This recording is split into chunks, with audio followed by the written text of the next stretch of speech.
paparazzi, do you know how many relationships, do you know how many businesses have been ruined with this? That camera phone? Ooh-wee. Can you, get the camera on TV. You see TV, look. I had a homeboy ask me, he said, man, you going to the Super Bowl? I said, I'm already here. LeBron all ready to go. What you talking about? He's even closer.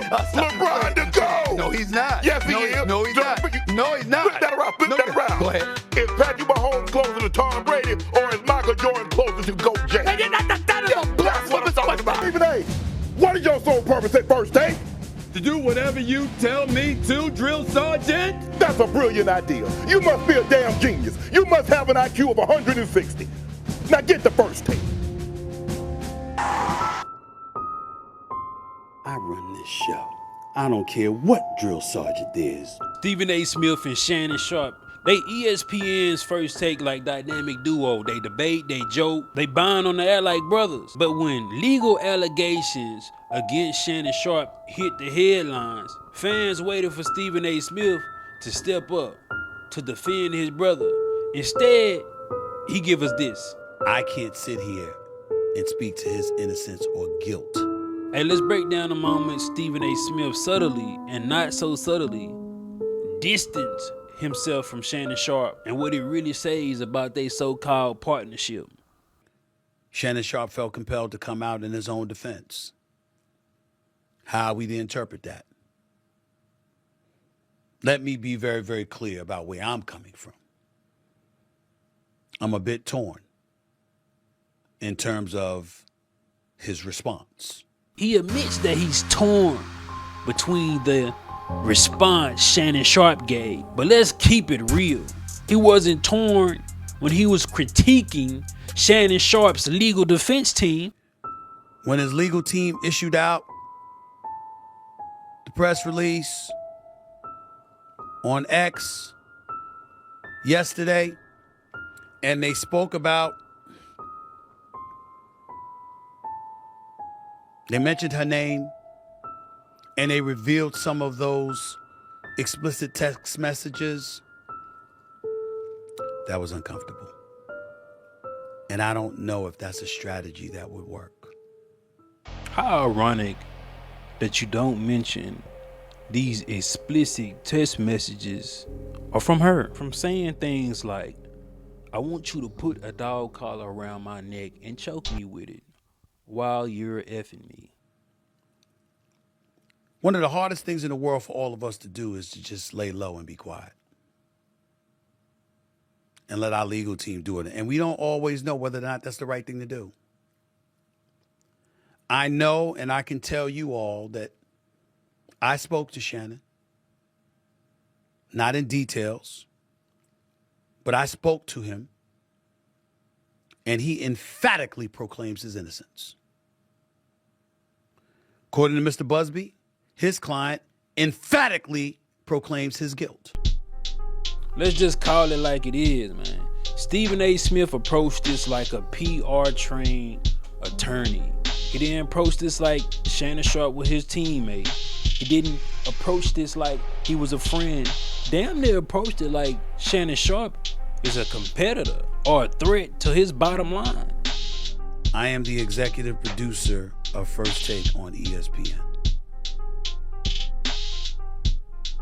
I recruited Shannon.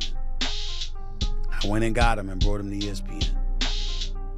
And not just that, and have an illustrious career in the podcast stratosphere, doing Nightcap with Chad Ochocinco, doing Club Shay Shay, and ultimately gets this $100 million deal that he was all over the news about to sign just a couple of days before this report came out. I just dropped some merch on hurryupandcry.com. Look, I tried to get Hurry Up and Buy, but that shit was already taken. But if you want to be offended or offend anybody, or you want some controversial and you bold and you can just do what you do, man, shop my shop.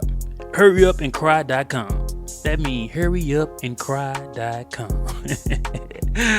And this is my favorite. All I got is $40. And remember, squirt is Pete.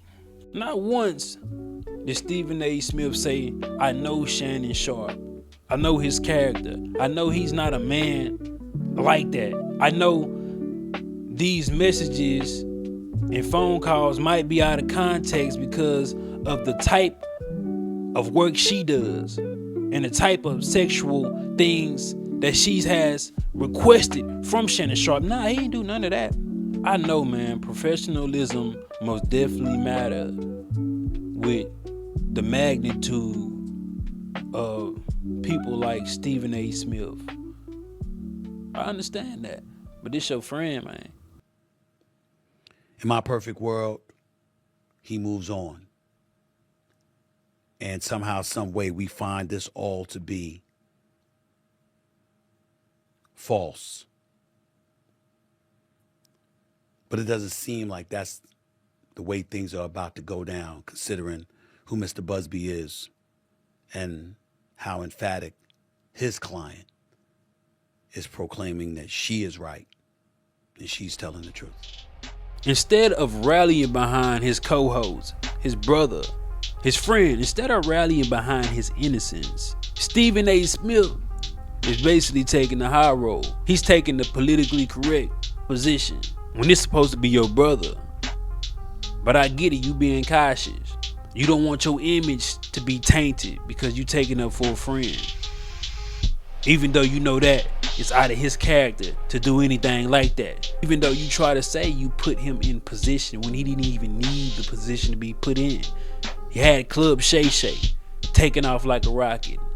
Nightcap taking off like a rocket. But you over here criticizing the little things he have done to proclaim his innocence. I can tell you again that when I spoke to him, he is emphatic in stating his innocence, that this is a shakedown, to use his words. How wise is it to use those kind of words when a civil matter of this nature is out there? When you have a podcast and you have advertisers and sponsors and you work for ESPN and they have advertising sponsors, I don't know. And I'm not about to pretend. I just wanted to make sure that I echo to all of you that the only reason I spoke on this issue is because he works with me 2 days a week. He's on national television. He was on national television with me today. He was on national television with me yesterday when the story came out Sunday night.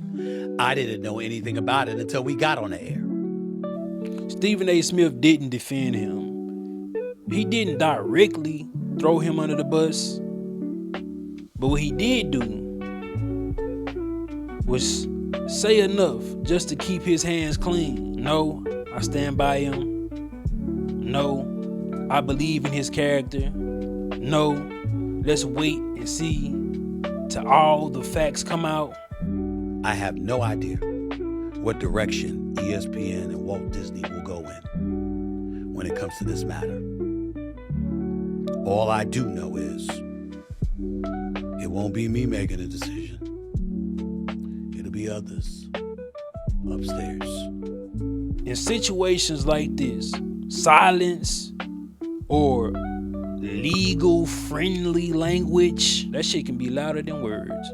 So where does this leave us? Stephen A. Smith, he played it safe. He stayed in the middle. But sometimes not picking a fucking side is picking a side.